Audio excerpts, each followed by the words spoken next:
ప్రభు అయిన యేసుక్రీస్తు నామంలో అందరికీ వందనాలు. యొక్క 11వ రోజున దేవుడు మనకిచ్చిన కృపను బట్టి, ధన్యతను బట్టి, యొక్క వాక్యమును చదవడానికి ఇచ్చిన కృపను బట్టి ప్రతి ఒక్కరూ కూడా నాతో పాటు ఈ వీడియో చూస్తూ చదువుతున్న ప్రతి ఒక్కరూ కూడా నాతో పాటు ఏకీభవించాలని, ప్రార్థనలో పాల్గొనాలని కోరుచున్నాను. ప్రార్థన. మహాపరిశుద్ధుడు, మహాగణుడు, మహనీయుడైన యేసయ్య, నీ ఘనమైన శ్రేష్టమైన నామానికి స్తుతులు స్తోత్రములు చెల్లించుకుంటున్నాం ప్రభా. అయ్యా తండ్రి, యొక్క వాక్యమును చదువుతుండగా ప్రతి ఒక్కరూ కూడా నాతో పాటు ఎవరైతే ఏకీభవిస్తున్నారో ప్రతి ఒక్కరిని దీవించి ఆశీర్వదించండి. నీ వినికిడిలో తన ప్రభు జ్ఞాపకం చేసుకుని ప్రతి ఒక్కరిని కూడా ఆశీర్వదించి ముందుకు కొనసాగే బిడ్డలుగా మమ్మల్ని దీవించి ఆశీర్వదించమని, ప్రతి వాక్యము తండ్రి ప్రభు అర్థం చేసుకునే కృపను నాకు దయచేసి ముందుకు నడిపించమని యేసు పరిశుద్ధ నామంలో అడుగుచూ ప్రార్థించుకుంటున్నాం తండ్రి, ఆమేన్. ఆదికాండము 11వ అధ్యాయము 1 నుంచి 32 వచనములు మనం చదువుకుని దేవుణ్ణి స్తుతించాలని ఆశపడుతున్నాను. భూమి అందంతటా ఒక్క భాషయు ఒక్క పలుకును ఉండెను. వారు తూర్పున ప్రయాణమై పోవుచుండగా షేనారు దేశమందొక మైదానము వారికి కనబడెను. అక్కడ వారు నివసించి, మనము ఇటుకలు చేసి బాగుగా కాల్చుదము రండని ఒకనితో ఒకడు మాటలాడుకునిరి.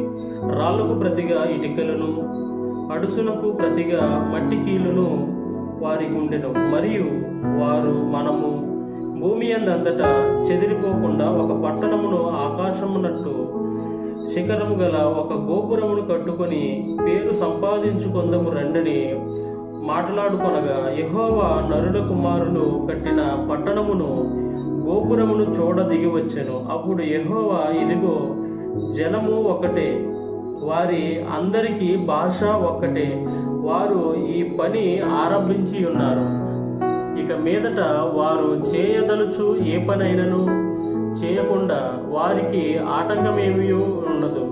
గనుక మనము దిగిపోయి వారిలో ఒకని మాట ఒకనికి తెలియకుండా అక్కడ వారి భాషను తారుమారు చేయదము రండని అనుకొనెను. అలాగూ యెహోవా అక్కడ నుండి భూమి అందంతటా వారిని చెదరగొట్టెను. గనుక వారు ఆ పట్టణమును కట్టుట మానిరి, దానికి బాబేలు అను పేరు పెట్టిరి.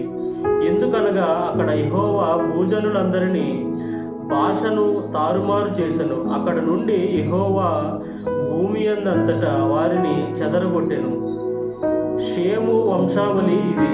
షేము 100 ఏండ్లు గలవాడై జలప్రవాహము గతించిన 2 ఏండ్లకు అర్పక్షాదును కనెను. షేము అర్పక్షాదును కనిన తరువాత 500 ఏండ్లు బ్రతికి కుమారులను కుమార్తెలను కనెను. అర్పక్షాదు 35 ఏండ్లు బ్రతికి షేలాహును కనెను. అర్పక్షాదు షేలాహును కనిన తరువాత 403 ఏండ్లు బ్రతికి కుమారులను కుమార్తెలను కనెను. షేలాహు 30 ఏండ్లు బ్రతికి ఏబేరును కనెను. షేలాహు ఏబేరును కనిన తరువాత 403 ఏండ్లు బ్రతికి కుమారులను కుమార్తెలను కనెను.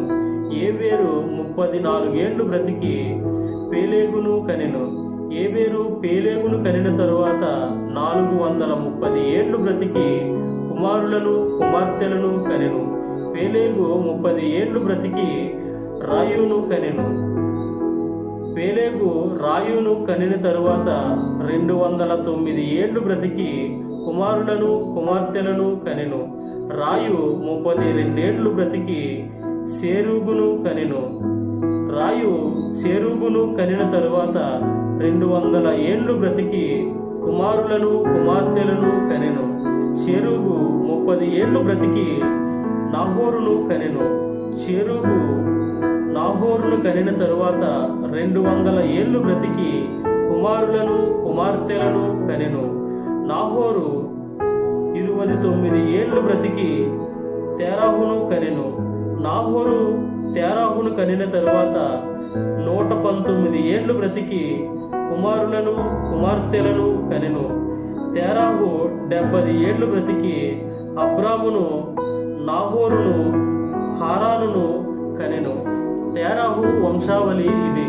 తెరహు అబ్రామును, నాహోరును, హారానును కనెను.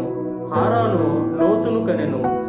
హారాను తాను పుట్టిన దేశమందలి కల్దీల ఊరను పట్టణములో తన తండ్రి అయిన తెరాహు కంటే ముందుగా మృతి పొందెను. అబ్రామును నాహోరును వివాహము చేసుకొనిరి. అబ్రాము భార్య పేరు షారాయి, నాహోరు భార్య పేరు మిల్కా.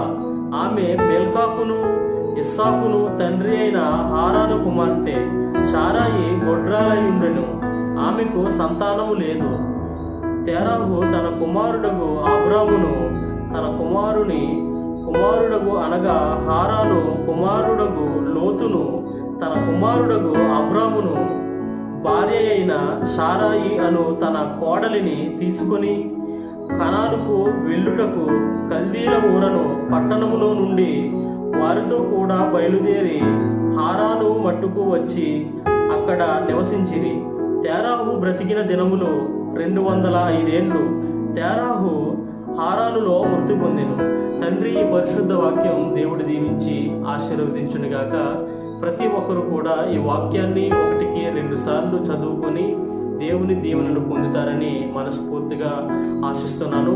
నెక్స్ట్ వీడియోలో మనం కలుసుకునేంత వరకు ఆయన కృప మనకు తోడుగా ఉండి నడిపించి ఆశీర్వదించునుగాక. ఆమేన్.